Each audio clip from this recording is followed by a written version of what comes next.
স্ত্রী যেভাবে ভুলেও ঘুমাবেন না।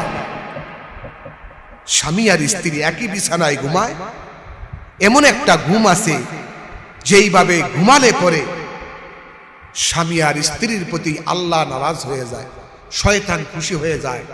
স্বামী আর স্ত্রী যেভাবে ঘুমালে পরে শয়তান খুশি হয়, আল্লাহ পাক বেজার হয়। কিভাবে ঘুমালে পরে আল্লাহ খুশি হবে আর শয়তান বেজার হবে, আমি আপনাদের খেদমতে বলবো।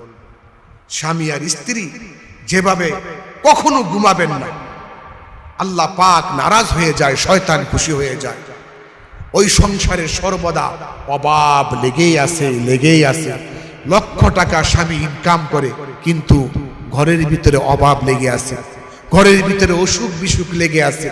কিভাবে ঘুমালে পরে স্বামী আর স্ত্রী ঘরের মধ্যে অভাব লেগে থাকে, সেই কথা আমি আপনাদের খেদমতে বলবো। স্বামী 2 লাখ টাকা মাসে কামায়, বছর মাস শেষে 20,000 টাকা ঋণ।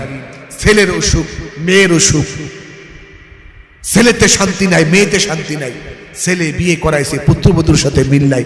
মেয়ে বিয়ে দিয়েছে মেয়ের স্বামীর সাথে, মেয়ের কোনো মিল নাই।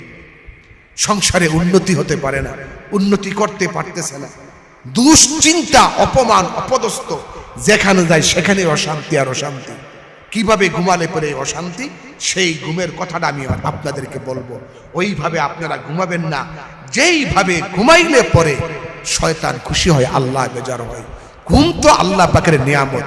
ঘুমটা কার নিয়ামত বলেন? আল্লাহ পাকের নিয়ামত। এই যুবকেরা, কার নিয়ামত ঘুম? আল্লাহ পাকের নিয়ামত।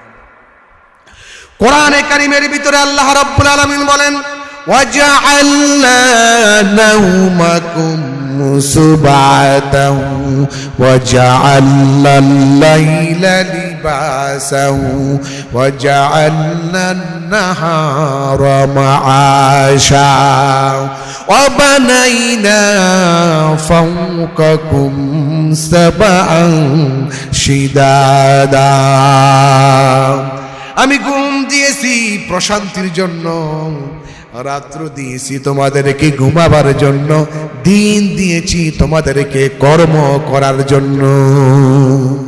রাত দিয়েছি আমি ঘুমাবার জন্য, ঘুম দিয়েছি তোমাদের দেহের শান্তির জন্য, আর দিন দিয়েছি তোমরা কামাই রুজি করবে, চাকরি করবে, ব্যবসা করবে, উপার্জন করবে। উপার্জনের জন্য আমি দিন দিয়েছি।